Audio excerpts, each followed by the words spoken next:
Hello everyone. Class 9 to 10 के बाद में आपको जनरली फिज़िक्स के अंदर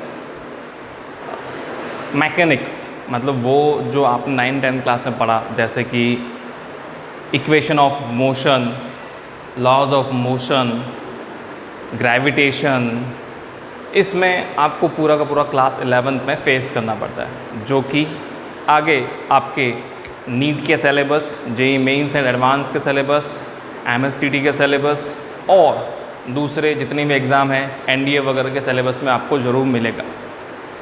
आज बेसिकली हम एक ऐसे टॉपिक को पिकअप कर रहे हैं जिसके ऊपर मेजरली आपको कुछ न कुछ क्वेश्चन ज़रूर देखने को मिलेंगे। अब जिस टॉपिक को हम पढ़ने वाले हैं उस टॉपिक को पढ़ने से पहले हमें उसमें कुछ भी और भी इंफॉर्मेशन गैदर करनी पड़ती है, जैसे कि वेक्टर एंड स्केलर। तो hello everyone, myself Praveen Singh and welcome to Shri Samarth coaching classes Akola. आइए हम स्टार्ट करते हैं। तो सिंपल सा पॉइंट है, हम जिसे पढ़ रहे हैं उसका नाम है प्रोजेक्टाइल मोशन। Projectile motion. अभी प्रोजेक्टाइल मोशन होता क्या है? तो सपोज़ कीजिए कि आपने किसी भी ऑब्जेक्ट को थ्रो किया एयर में। अगर आपने इसे थ्रो किया और ये ग्राउंड है, आपने थ्रो किया, थ्रो करने का मतलब हम बॉल फेंकते हैं, तो बॉल हमेशा हम ऐसे ही फेंकते हैं। तो जो भी मोशन किसी भी ऑब्जेक्ट का हवा में होता है उसे ही हम प्रोजेक्टाइल मोशन बोलते हैं। That is called as projectile motion. किस तरीके से? ये आपका एक हॉरिजॉन्टल प्लेन है, यहाँ से स्टार्ट हो रहा है, हम इस तरीके से गए और यहाँ आके जंप कर दिए। मतलब ये जिसको समझाने के लिए मैं यहाँ डायग्राम बनाता हूँ। सपोज़ कीजिए ये ग्राउंड है, आपने पत्थर को थ्रो किया, पत्थर इस तरीके से मूव करता हुआ आया और यहाँ गिर गया। बहुत जगह काम में आता है ये। आजकल आपने देखा होगा इंडिया चाइना का वार कंडीशन चल रही है गलवान घाटी के अंदर, तो जो तोप होती है वो भी बिल्कुल इसी तरीके से फायर करती है। सोचो ना, बम को अगर मैं ज़मीन के ऊपर ही फायर कर दूंगा तो वो तो यहीं गिरेगा ना। मुझे अगर किसी लॉन्ग डिस्टेंस से फेंकना है तो मुझे तो ऐसे ही फेंकना पड़ेगा। अगर आप बॉल को कहीं लॉन्ग डिस्टेंस से फेंकना चाहते हैं तो क्या मैं ज़मीन से सटा के फेंकूँगा? नहीं, मैं उसे हवा में मोशन कराऊँगा। उसी को हम प्रोजेक्टाइल मोशन कहते हैं। Motion under the gravity, that is known as projectile motion. ये है प्रोजेक्टाइल मोशन का एक सबसे सिंपल सा एग्जाम्पल। बट प्रोजेक्टाइल मोशन को पढ़ने से पहले हमें बेसिकली वेक्टर के बारे में पढ़ना पड़ता है। What is vector? What is scalar? तो उसके लिए हम कुछ एक टर्म को पढ़ रहे हैं। आइए स्टार्ट करते हैं उस टर्म को पढ़ना। तो सबसे पहले हम यहाँ पर पढ़ेंगे एक टर्म जिसका नाम है फिजिकल क्वांटिटी। एक मिनट जरा, इसका नाम है फिजिकल क्वांटिटी।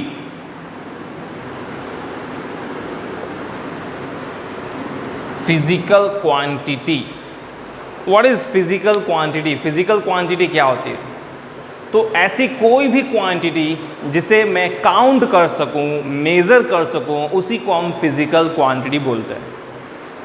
प्रोजेक्टाइल पढ़ने से पहले मुझे इन टर्म को समझना ज़रूरी, इसलिए मैं आपको ये बता रहा हूँ कि ऐसी कोई भी क्वांटिटी जिसे हम मेज़र कर सके उसे हम फिजिकल क्वांटिटी बोलते हैं। जैसे कि मैं बोल सकता हूँ एक कार कितनी स्पीड से जा रही है, तो उसकी स्पीड हम मेज़र कर सकते हैं, वो फिजिकल क्वांटिटी है।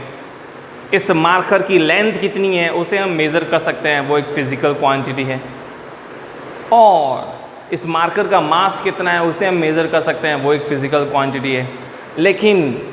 लेकिन मैं आज बहुत दुखी हूँ या मैं आज बहुत खुश हूँ, इसे मैं काउंट नहीं कर सकता। फीलिंग्स फिजिकल क्वांटिटी नहीं होती, बट उसके अलावा जो सारी चीज़ें हम काउंट कर सकते हैं वो फिजिकल क्वांटिटी होती है। तो काउंटेबल जो चीज़ें होती हैं, काउंटेबल, वो फिजिकल क्वांटिटी होती है। तो काउंटेबल जो भी होता है वो है फिजिकल क्वांटिटी, वो फिजिकल क्वांटिटीज़ होती है। अब फिजिकल क्वांटिटी में मैंने अभी थोड़ी देर पहले वर्ड बोला स्केलर और वेक्टर, तो मुझे स्केलर और वेक्टर के बारे में ही बताना है। तो फिजिकल क्वांटिटी को डायरेक्शन के हिसाब से दो टाइप में डिवाइड किया गया है। जैसे पहला आता है वेक्टर और दूसरा आता है स्केलर। वेक्टर फिजिकल क्वांटिटी वो क्वांटिटी होती है जिसमें मैग्नीट्यूड, अब ये मैग्नीट्यूड क्या है? सपोज करो एक कार चल रही है, तो आपसे क्या बोलेंगे, कार की स्पीड बताइए, मतलब कार कितनी तेज़ दौड़ रही है वो बताइए। लेकिन उसके अलावा कुछ और भी पूछ सकते हैं, कार कौन सी डायरेक्शन में जा रही है, कार कौन सी डायरेक्शन में जा रही है, वो भी पूछ सकते हैं ना। तो डायरेक्शन और मैग्नीट्यूड जब ये दोनों मिलते हैं और साथ में लॉज ऑफ मोशन, सॉरी जो हमारा वेक्टर लॉ ऑफ एडिशन है उसको ओबे करे, तो उसे हम वेक्टर क्वांटिटी बोलते हैं। तो पहले मैं स्केलर के बारे में बताता हूँ। स्केलर वो होती है जिसके पास में ओनली मैग्नीट्यूड होता है, ओनली मैग्नीट्यूड। जैसे एग्जाम्पल के लिए बोल रहा हूँ, for example mass, kilogram, 2 kilogram, 3 kilogram. मैं ऐसा तो नहीं बोलूँगा 2 किलोग्राम नॉर्थ की साइड में, 2 किलोग्राम वेस्ट की साइड में, ऐसा तो नहीं मेंशन कर सकता ना। इसीलिए ये जो किलोग्राम है, ये जो मास है, ये बेसिकली क्या है, ये एक स्केलर क्वांटिटी, इसकी कोई डायरेक्शन नहीं होती है साथ में। बट जिसमें मैग्नीट्यूड हो, तो मैग्नीट्यूड तो वैसे दोनों में होता है, लेकिन मैग्नीट्यूड के अलावा एक्स्ट्रा क्या होना चाहिए? तो मैग्नीट्यूड के अलावा एक्स्ट्रा होना चाहिए डायरेक्शन और ओबे, वो ओबे करना चाहिए law of vector addition, vector addition के लॉ को ओबे करना चाहिए। अगर ये लास्ट वाला पॉइंट फुलफिल नहीं होता है तो उसे हम वेक्टर क्वांटिटी नहीं बोलेंगे। ये बात आपको ध्यान रखनी है। वेक्टर क्वांटिटी उसे ही बोला जाता है जिसमें हम obey of vector law of addition, जो ओबे करे, मतलब जो वेक्टर लॉ ऑफ एडिशन है उसे फॉलो करे, तो ही उसे हम वेक्टर बोल सकते हैं। अदरवाइज करंट, प्रेशर, करंट कितनी जा रही है माप सकते हैं, प्रेशर कितना है माप सकते हैं, ये फिजिकल क्वांटिटी है। इनकी डायरेक्शन होती है, बट ये ओबे नहीं करते किन्हें? वेक्टर लॉ ऑफ एडिशन को, इसीलिए ये वेक्टर नहीं होते। तो क्या ये स्केलर है? नहीं, ये स्केलर भी नहीं है। तो ये है क्या? इन्हें एक नई क्वांटिटी का नाम दिया गया है और उन क्वांटिटी को हम बोलते हैं टेंसर। क्या बोलते हैं? टेंसर।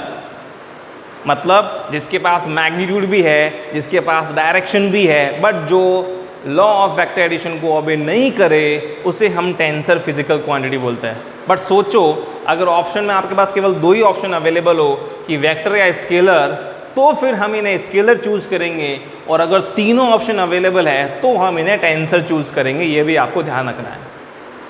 तो फिर ऐसी कौन सी क्वांटिटी होती है जो वेक्टर क्वांटिटी होती है? तो वेक्टर क्वांटिटी का जो एग्जाम्पल है वो है वेलोसिटी, डिस्प्लेसमेंट। ये सारी ऐसी क्वांटिटी है जिनके पास मैग्नीट्यूड होगा, डायरेक्शन होगी, और साथ में वो वेक्टर लॉ ऑफ एडिशन को ओबे भी करेगा, तभी जाके हम उन्हें वेक्टर बोल सकते हैं। तो वेक्टर क्वांटिटी वो होती है जिनके पास मैग्नीट्यूड, तो भाई सबके पास में है, तो एक्स्ट्रा क्या है? इसके पास डायरेक्शन नहीं है, तो डायरेक्शन नहीं है तो फिर आगे लॉ ऑफ ओबे तो करना ही नहीं है। मतलब कि जो वेक्टर लॉ ऑफ एडिशन है उसे तो ओबे करने की टेंशन ही नहीं है। इसके पास डायरेक्शन है, अगर ये ओबे करता है तो वेक्टर होगा, अगर ये ओबे नहीं करता है तो टेंसर हो जाएगा। और अगर केवल दोनों में ही से आएगा, जैसे मान लो पूछ रहे आपसे कि बताइए करंट कैसी क्वांटिटी है, वेक्टर है या स्केलर है, तो उसका आंसर स्केलर है। लेकिन अगर आपके पास में क्वेश्चन आए कि करंट कैसी फिजिकल क्वांटिटी है, वेक्टर, स्केलर या टेंसर, तो रिजल्ट आएगा टेंसर, अदरवाइज उसे हम स्केलर ही बोलते हैं। तो अभी हमने केवल ये सीखा कि वेक्टर क्वांटिटी, स्केलर क्वांटिटी और टेंसर क्वांटिटी कौन सी होती है, बट इनका क्या यूज़ है प्रोजेक्टाइल मोशन में, क्योंकि हमारा पर्पज़ जो है वो प्रोजेक्टाइल मोशन को पढ़ना है, इन्हें यूज़ करते हुए प्रोजेक्टाइल मोशन की तरफ जाना है। अब आप बोलेंगे 10th क्लास के अंदर, 9th क्लास के अंदर आपको ये सारी चीज़ें नहीं बताई गई, तो ये यहीं पे आके अपन सीखते हैं। लेकिन नया ये है कि वो क्वांटिटी जिसे हम मेज़र कर सके, जिसे हम काउंट कर सके, उसे हम फिज़िकल क्वांटिटी कहते हैं। और फिजिकल क्वांटिटी में ही 3 और टाइप होते हैं जो कि डायरेक्शन के बेसिस पर है। और भी टाइप होते हैं लेकिन ये डायरेक्शन के बेसिस पर टाइप हैं। इसीलिए हमारा जो रोल है वो वेक्टर को समझना है, प्रोजेक्टाइल मोशन को समझने के लिए, इसीलिए हमने इसको सिखाया। और करंट आप पढ़ चुके हैं, प्रेशर आप पढ़ चुके हैं, वेलोसिटी पढ़ चुके हैं, डिस्प्लेसमेंट पढ़ चुके हैं, मास पढ़ चुके हैं। अब इन्हें हम बहुत ही सही ढंग से यहाँ पर एलैबोरेट करेंगे। चलिए हम स्टार्ट करते हैं। सबसे पहले प्रोजेक्टाइल मोशन को समझना, लेकिन प्रोजेक्टाइल मोशन को समझने से पहले हमें वेक्टर में कुछ और भी पढ़ना है। वो क्या है तो वो मैं यहाँ पर बताता हूँ। एक बार मैं इसे रब कर लेता हूँ।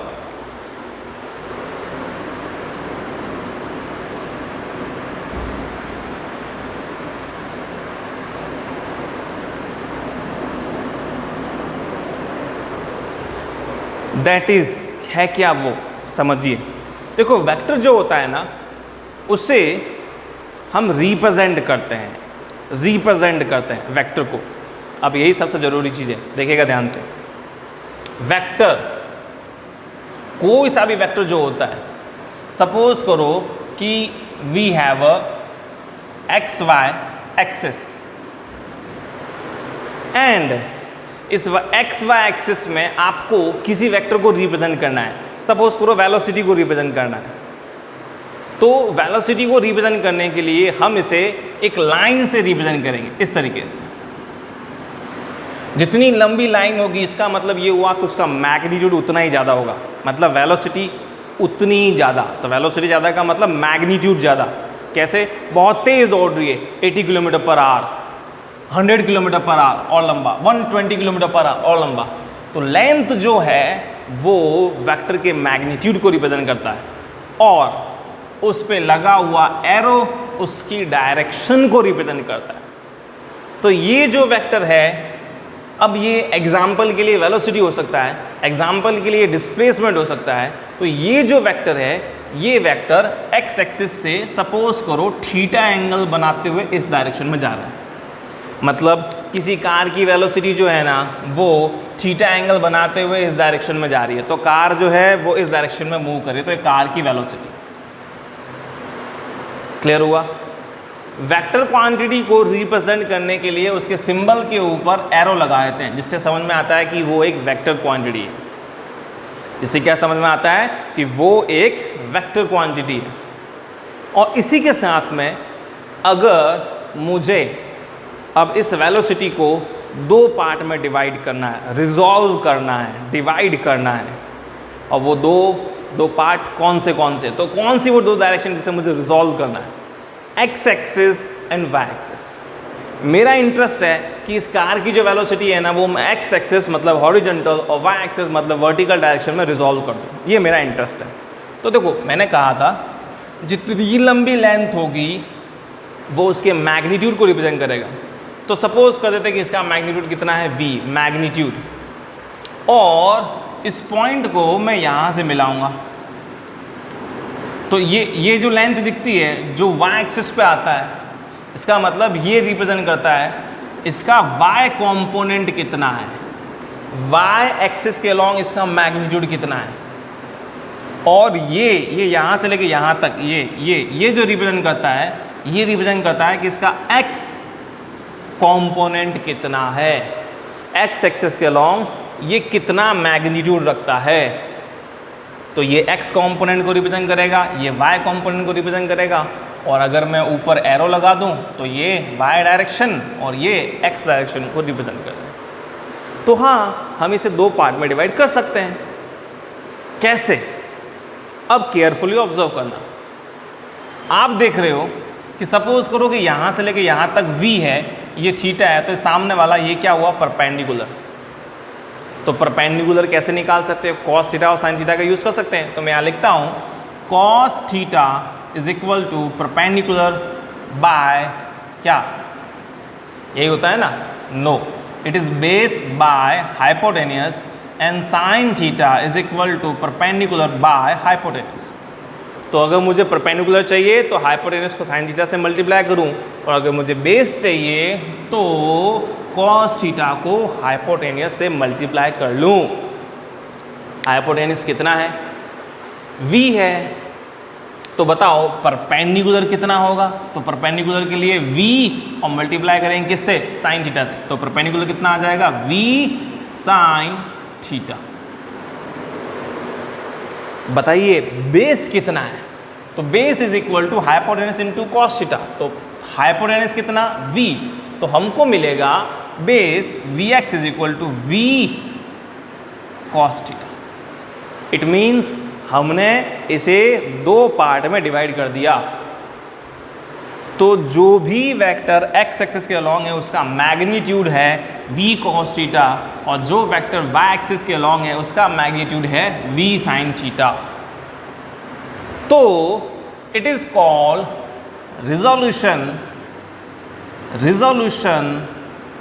Of vector. ये वेक्टर का रिजोल्यूशन, और जो ये वेक्टर का रिजोल्यूशन है ये दो पार्ट में डिवाइड हो चुका है। तो इसका मतलब अपना वेक्टर इन दोनों पार्ट से मिलके बना है। यस, तो मैं लिख सकता हूँ v vector is equal to ये कंपोनेंट, और ये वेक्टर लगाया है तो ये इस डायरेक्शन को, x एक्सिस के अलॉन्ग की डायरेक्शन को हम जब वेक्टर से रिप्रेजेंट करना चाहते हैं तो इसके लिए हम इसके लिए आई कैप यूज़ करते हैं, और y एक्सिस के लिए हम j कैप यूज़ करते हैं। ये बताते हैं कि ये वेक्टर की डायरेक्शन किसके अलॉन्ग? x एक्सिस के अलॉन्ग, और मैग्नीट्यूड कितना है इसका मैग्नीट्यूड आई कैप का मैग्नीट्यूड होता है 1, और j कैप जिसका मैग्नीट्यूड 1 है लेकिन डायरेक्शन किसके अलॉन्ग है? y एक्सिस के अलॉन्ग। तो अब बताओ x एक्सिस का पार्ट कितना है? ये रहा vx, और डायरेक्शन कौन सी है? x एक्सिस के अलॉन्ग है, तो मैं x नहीं लिखूंगा, मैं लगा दूंगा आई कैप। आई कैप लगाने का मतलब ये खुद एक वेक्टर है, तो इसमें आपको ये वेक्टर मिला है और ये मैग्नीट्यूड मिला है, तो मैग्नीट्यूड को वेक्टर से मल्टीप्लाई करते वेक्टर आ गया।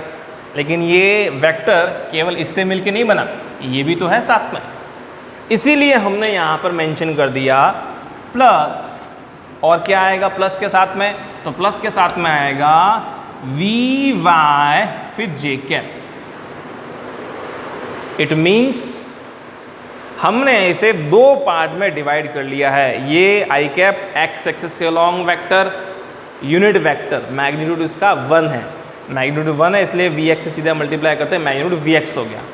जे कैप ये भी यूनिट वेक्टर, इसका मैग्नीट्यूड कितना है? 1। डायरेक्शन कौन सी है? वाई एक्सिस के अलॉन्ग। डायरेक्शन कौन सी है? एक्स एक्सिस के अलॉन्ग। That's all. और आप वी एक्स की जगह लिख सकते हैं V cos theta I cap plus v sin theta j cap, that is v vector. So now we will divide this vector into two parts. One is along x axis and another is along y axis. तो हमने इसे दो part में divide कर लिया। अब हमारा purpose जो रिजोल्यूशन को समझना है वही हमें हेल्प करता है प्रोजेक्टाइल मोशन को समझने में, क्योंकि प्रोजेक्टाइल मोशन में रिजोल्यूशन का बहुत बड़ा यूज़ है। ये बात आपको ध्यान में रखनी है। क्लियर है यहाँ तक?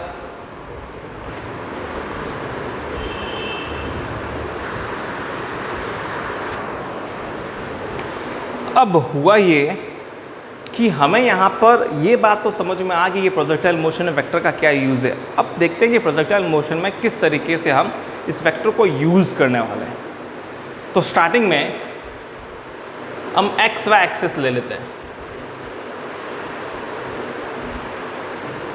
इसका सेंस क्या है वो मैं आपको बता देता हूँ। सेंस ये है कि हमने एक ऑब्जेक्ट को इस जगह से थ्रो किया और वो ऑब्जेक्ट ऐसे मोशन करता हुआ यहाँ पर आके गिर गया। Initially we project a object with this point, और कुछ ना कुछ वेलोसिटी से हमने उसे प्रोजेक्ट किया होगा, तो इनिशियल वेलोसिटी हम उसकी मेंशन कर देते हैं u, और हॉरिजॉन्टल के साथ में जो एंगल है उसे मेंशन कर देता है थीटा। हॉरिजॉन्टल का मतलब ज़मीन। हमने उसे ग्राउंड से कितने एंगल से प्रोजेक्ट किया, कितने एंगल से, इनिशियल एंगल कितना था? Initial angle theta. नाउ अब जो हमको यहाँ पर सीखने को मिल रहा है वो क्या सीखने को मिल रहा है वो भी आपको दिखाता हूँ, आप देखते रहिए एक मिनट। कि ये जो आपको u जो इनिशियल वेलोसिटी है, उस इनिशियल वेलोसिटी में हम इस इनिशियल वेलोसिटी के दो पार्ट करेंगे, रिजॉल्व करेंगे। रिजोल्यूशन हमने सीखा एक्स एक्सिस के अलॉन्ग और वाई एक्सिस के अलॉन्ग, तो हम इसे रिजॉल्व करेंगे दोनों एक्सिस के अलॉन्ग। तो जब इनिशियली हम इसे रिजॉल्व करते हैं तो ये मुझे कंपोनेंट मिलेगा u cos थीटा। मतलब मैं बोल सकता हूँ कि initial component of a velocity along horizontal direction is u cos theta, that is ux। अब कहाँ से लाया वो हमने वहाँ से सीखा था। व्हाट इज u मैग्नीट्यूड, तो इसका y कंपोनेंट भी तो होगा, that is what u sin theta, and it is what, it is uy। तो हमारी इनिशियल वेलोसिटी दो पार्ट में डिवाइड हो चुकी है। ये जो मोशन है ना प्रोजेक्टाइल मोशन, इसे समझने के लिए आपको ये समझना है कि मोशन दो मोशन से मिलकर बना है। जब आप किसी ऑब्जेक्ट को इस तरीके से थ्रो करते हैं तो उसमें दो टाइप के मोशन होते हैं। पहला मोशन इस डायरेक्शन में, मतलब जो आपका पार्टिकल है वो इस डायरेक्शन में आगे बढ़ता है। दूसरा मोशन वर्टिकल साइड में, मतलब आपका जो ऑब्जेक्ट है वो वर्टिकल साइड में ऊपर भी जाता है। इट मीन्स हमारा पार्टिकल वर्टिकल साइड में ऊपर जाते हुए वापस से नीचे गिरता है और हॉरिजॉन्टल साइड में इस डायरेक्शन में मोशन करता रहता है। जब वो वर्टिकल साइड है, मतलब आप किसी ऑब्जेक्ट को जब इस तरीके से थ्रो करते हैं तो उस पर ग्रेविटेशन फोर्स लगता है, इसीलिए उसका ग्रेविटेशनल एक्सेलरेशन होता है और वो y एक्सिस के अलॉन्ग है, इसीलिए हम उसे ay बोलते हैं और उसकी वैल्यू होती है -g। That is your gravitational acceleration. Minus sign इसीलिए लगाया है, उसके पीछे भी कारण है, बता देता हूँ। इनिशियल वेलोसिटी मैंने ऊपर की तरफ रखी है और ग्रेविटेशनल एक्सेलरेशन हमेशा डाउनवर्ड होता है, it is always and always downward, that's why it is -g। But इस डायरेक्शन में आप जब ज़मीन पे चलते हैं उस वक्त आप पे ग्रेविटेशनल एक्सेलरेशन एक्ट तो करता है, लेकिन उसकी वजह से आपके मोशन पे कोई इफेक्ट नहीं पड़ता। It means along x direction the acceleration is always zero. Clear है? जब आप किसी मार्कर को इसको इस तरीके थ्रो करते हैं तो वापस से नीचे क्यों आया? क्योंकि इस पर नीचे की तरफ फोर्स लगा। पर जब हम यहाँ खड़े हैं, एक प्लेटफॉर्म पे खड़े हैं ऑलरेडी, और अब मेरे ऊपर जी लग रहा है, लेकिन उसकी वजह से मेरे मोशन पे कोई इफेक्ट नहीं है, मैं नीचे नहीं जा रहा हूँ क्योंकि मैं एक प्लेटफॉर्म में ज़मीन पर हूँ। इसीलिए that's why we have x component 0 and y component is g and it is minus because of direction, because of direction. So our projectile motion is a combination of two motion. One motion is along the vertical direction and second motion is along the horizontal direction. अब आपका particle, आपका object, आपकी ball, आपका पत्थर, आपका बम, जो भी है, गोला जो तोप से छूटता है, वो फास्ट तोप से छूटता है, तो वो ऐसे छूटता है और वहाँ जाके इस तरीके से लैंड करता है, तो वो इस डायरेक्शन, इस पाथ को फॉलो करता हुआ यहाँ पर आके गिर जाएगा। ये है हमारा प्रोजेक्टाइल मोशन। Now what? अब हमारा इंटरेस्ट क्या? और मैं ये चेक करना है कि इस मोशन को करते हुए आपका जो ऑब्जेक्ट है वो कितनी देर तक हवा में रहा, कितनी देर तक एयर में था, जहाँ से थ्रो किया वहाँ से कितनी देर तक ज़मीन से टकराने में हवा में रहा, उसे हम बोलते हैं टाइम ऑफ फ्लाइट। उसे हम क्या बोलते हैं? Time of flight. तो मुझे निकालना, टाइम ऑफ फ्लाइट का मतलब कितनी देर तक एयर में था, हवा में कितनी देर तक, उसे हम टाइम ऑफ फ्लाइट बोलते हैं। तो अब हमें पता करना है time of flight. Time of flight मुझे पता करना है, टाइम पता करना है। अब सोचिए भैया टाइम के लिए, तो अब हमें इक्वेशन ऑफ मोशन का यूज़ करना है। इक्वेशन ऑफ मोशन अगर हम यूज़ कर ले, मैं सारी चीज़ें मिल जाएगी। टाइम वही मिलता है, एक्सेलरेशन, वेलोसिटी, टाइम, ये सारी चीज़ें हमें वही मिलती है। अब इसके लिए आप देखिए कि जब आप यहाँ ऑब्ज़र्व करेंगे तो आपको पता चलेगा कि ये जो वेलोसिटी है, ये वेलोसिटी ux जो कि u cos थीटा है, इसका एक्सेलरेशन 0 है। अगर एक्सेलरेशन 0 है मतलब इसकी वेलोसिटी कभी बदलने वाली नहीं है। एक्सेलरेशन 0 मतलब change in velocity 0, and change in velocity 0 मतलब इनिशियल वेलोसिटी और फाइनल वेलोसिटी क्या होगी? सेम। तभी तो चेंज जीरो आएगा ना। चेंज जीरो कब होता है? चेंज का मतलब क्या होता है? Initial minus final. इनिशियल उतनी है, फाइनल भी उतनी है, तो दोनों सेम हुआ तो माइनस करने पे क्या आ जाएगा? Zero. So acceleration is zero, it means change in velocity is zero, and change in velocity is zero, it means velocity is constant.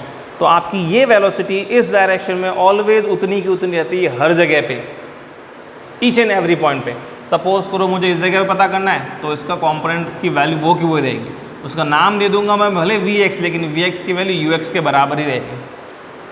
और वर्टिकल कंपोनेंट भी होगा एक, हाँ होगा ना, उसको मैंने दे दिया Vy। उनका रिजल्टेंट, उसका रिजल्टेंट इस डायरेक्शन में आएगा।